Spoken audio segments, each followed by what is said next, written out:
Nicolas Vado est dans le studio du MUC ce matin. Bonjour Nicolas. Bonjour. Alors, on rappelle que vous êtes dessinateur de presse pour le Vif l'Express et pour l'Écho. Et pendant ce confinement, vous avez tout simplement fait votre travail. Vous avez observé le monde, vous l'avez croqué. Sauf qu'évidemment, ce n'était pas une année comme les autres. Alors demain sort Tous confinés. Sous-titre, des petits dessins valent mieux qu'un sale virus, 60 dessins. Alors tous réalisés entre février et mai, donc jusqu'il y a quelques jours. Soit publiés dans le Vif ou l'Écho, mais aussi des inédits, voire des impubliables, on va en parler. Alors certains dessinateurs ou auteurs se sont vus en panne d'inspiration pendant ce confinement. Apparemment, c'était pas votre cas. Non, pas du tout, parce qu'un dessinateur est quand même confiné plus ou moins toute l'année, et donc c'est un métier solitaire. Dessinateur, c'est une solitude qui n'est pas du tout subie. Donc ça changeait pas énormément pour ma manière de travailler, et comme la presse continue à paraître, et heureusement, j'ai pu faire les dessins. Et puis ce qui m'intéressait, c'était vraiment d'observer ce qui se passait, parce qu'on a un changement d'époque qui a été ramassé sur 2 mois. Là, on arrive, c'est les vacances d'été dans 3 semaines, et j'ai l'impression d'avoir zappé le printemps en fait.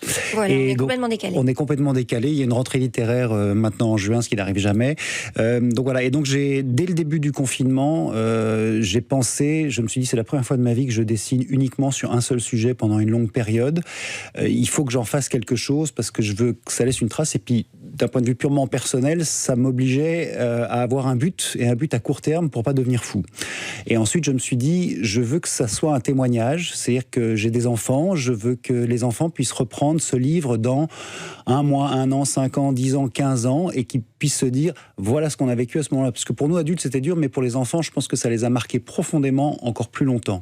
Et puis par extension, j'ai pensé à mes lecteurs, que ce soit les lecteurs qui me connaissent, ceux du Vif ou de l'Écho, ceux qui ne me connaissent pas, ou ceux qui peuvent me suivre sur les réseaux sociaux, parce que je suis revenu sur les réseaux sociaux alors que j'y suis assez hostile, mais à époque exceptionnelle, changement exceptionnel. Et donc vraiment, j'ai pas fait un livre politique, j'ai fait un livre sociologique. J'ai voulu faire un livre qui soit drôle, que les gens rigolent. Et puis, j'ai enlevé la politique quasiment, parce que la politique, on en parlera à l'automne. Mais là, c'était vraiment le monde sur pause. Comment analysons-nous ça et comment je peux le faire en dessin? Donc j'ai pas du tout manqué d'inspiration, parce que de toute façon pour un dessinateur de presse, ce sont les périodes charnières comme ça qui font que l'inspiration vient. Et par rapport à mon métier en quotidienne, par exemple aujourd'hui on est revenu à la normale, je sais pas ce que je vais dessiner tout à l'heure pour le journal de demain. Là pendant le confinement, je pouvais faire une batterie de dessins le dimanche, j'en faisais 5 ou 6 et je pouvais les saupoudrer durant la semaine, puisque l'actualité était à la fois très dense mais ne bougeait pas, c'était la même chose tous les jours. Donc c'est quand même un rythme un peu différent, c'est ça qui changeait, parce que vous expliquez sur une de vos planches justement que vous êtes confiné le reste du temps, sauf qu'il n'y a pas forcément vos enfants et d'autres soucis du quotidien qui viennent... j'allais dire polluer, mais avec plein de guillemets, votre esprit et votre créativité. Mais ça, il a fallu gérer. Mais bon, j'ai un bureau séparé chez moi, parce que le télétravail, je fais ça depuis 30 ans, donc j'ai l'habitude. J'ai habité en Australie pendant 6 ans où je dessinais pour la presse belge, donc être loin, c'est pas un problème. Mais ça aussi, j'ai observé mes enfants, j'ai observé mon épouse, j'ai observé comment tout le monde fonctionnait.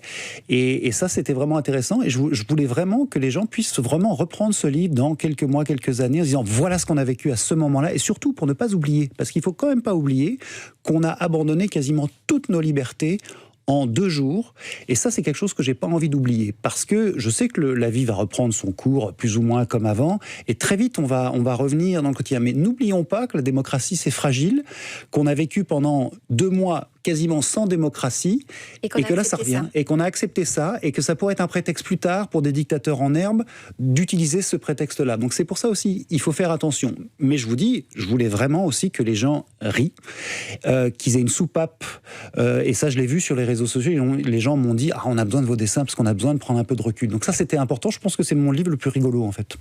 Alors oui, voilà, faut pas, oui, voilà, il y a un message quand même de se dire, réfléchissons quand même à ce qu'on est capable de faire, mais il faut pas non plus se dire que ça va être un livre sérieux. Effectivement, c'est aussi un livre pour se détendre.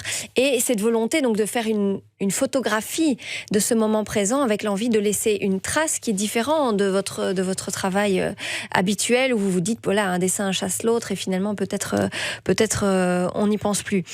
Alors, ils sont classés chronologiquement, ces dessins. Vous écrivez semaine 1, semaine 2, semaine 3. Dans un contexte où on ne savait pas vers où on allait, où c'était vraiment le brouillard, l'inconnu, est-ce que vous n'avez pas eu envie finalement à la fin de revenir sur certains dessins au début parce que les choses avaient changé, que les idées avaient changé, que finalement c'était pas tout à fait ce qu'on avait prévu? Est-ce que voilà, vous vous êtes dit non, je laisse telle qu'était ma pensée au premier jour et je laisse les dessins tels qu'ils sont? Alors je les ai laissés tels qu'ils sont et j'avais beaucoup de matière parce que par rapport à d'habitude, mes 2 journaux n'avaient pas la place de publier tout ce que je faisais. Donc, par exemple, pour Le Vif, j'en publie 4 et j'en faisais à peu près 7 par semaine. Donc, il devait choisir. Ce qui fait qu'il y a un tiers de dessins dans ce livre qui n'ont pas été publiés dans la presse. Et j'ai voulu garder le côté chronologique. Il y a dans l'Écho du samedi ce qui s'appelle le Vado au carré, où je reprends un peu l'actualité de la semaine. J'ai changé pendant le confinement, j'ai appelé ça le journal d'un confiné. Ça a commencé semaine 1, 2, 3, 4. Et j'ai terminé par le journal d'un déconfiné semaine 1. Donc ça donnait une chronologie forte. Pour le reste, les autres dessins étant entre guillemets intemporels en déant ces 2 mois, ils ne sont pas forcément chronologiques. Il y a ceux sur la Chine au début, et puis certains, ensuite, j'ai vu comment ils allaient d'un point de vue rythmique. Mais c'était rythmé par le journal d'un confiné, qui était 1 fois par semaine dans l'Écho, et il y avait tous les autres dessins. Mais ça qui est étonnant, c'est que ce sont des dessins qui sont assez intemporels, mais dans une temporalité qui est quand même ces 2 mois de confinement. Et donc, il y a des dessins rigolos, mais il y a quelques dessins pas rigolos, parce qu'on n'oublie quand même pas qu'il y a 9500 morts. Ça, je ne l'ai pas oublié non plus. Donc, de temps en temps, je saupoudre avec des dessins un peu plus durs par rapport à la problématique des personnes âgées, notamment. Mais j'avais pas besoin de chorégraphier, on va dire, la chronologie, parce que la chronologie s'instaurait toute seule. À un moment, je me suis dit, est-ce que je vais mettre la date de publication de chaque dessin? Et finalement, j'ai décidé que non, parce que ça aurait un peu alourdi la lecture. Et encore une fois, je pense à dans X temps, X semaines, X mois, puisqu'on est dans une réflexion aussi où on doit faire des produits qui durent. Et bien, j'ai envie que ce livre puisse être pris dans quelques temps et qu'on oublie que c'était le 23 avril ou le 12 mars. Donc vraiment ce souci de durabilité. Oui. Donc c'est un livre, c'est une autopublication. Comment on fait pour publier aussi vite? Donc des dessins qui datent de février à mai, donc mai c'était hier.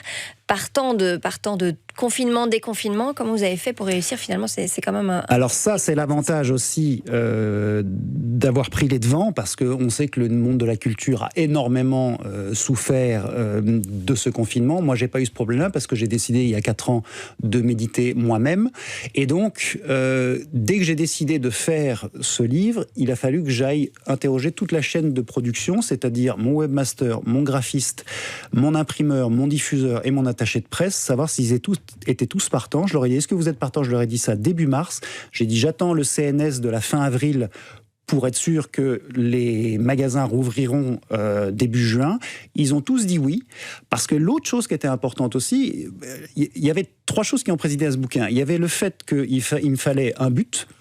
Il y avait ce que je vous ai expliqué par rapport à mes enfants et par rapport aux lecteurs laisser un témoignage, et puis aussi faire remarcher la machine économique, parce qu'on vit une crise qui pour l'instant n'est pas encore là, la crise économique, elle est en train d'arriver, mais elle va surtout arriver. Mais si on veut s'en sortir, on doit tous se donner du boulot. Et là, je mets ma toute petite pierre à l'édifice pour faire fonctionner la chaîne du livre. Et je peux vous dire que les libraires, ils étaient enchantés d'avoir ça, parce qu'ils n'ont quasiment pas de nouveautés maintenant. Ils en ont 3 ou 4, et ils étaient enchantés qu'on joue le jeu. Et donc mon livre, par exemple, vous pouvez l'acheter via mon site sur le web, mais j'incite les gens en Belgique à l'acheter en librairie pour faire travailler les libraires. Les gens en France, ils vont l'acheter via mon site parce qu'ils ne peuvent pas le trouver en France, mais j'incite les gens à aller chez leur libraire pour faire travailler les libraires, parce que si on veut faire redémarrer la machine économique, on doit tous y mettre du nôtre, et c'est ce que j'essaie de faire avec ma toute petite pierre avec ce livre. Voilà, et vous aussi mettez votre petite pierre à l'édifice et allez dans les librairies et cherchez notamment ce livre, ce recueil de Nicolas Vado, Tous confinés, des petits dessins valent mieux qu'un sale virus, photographie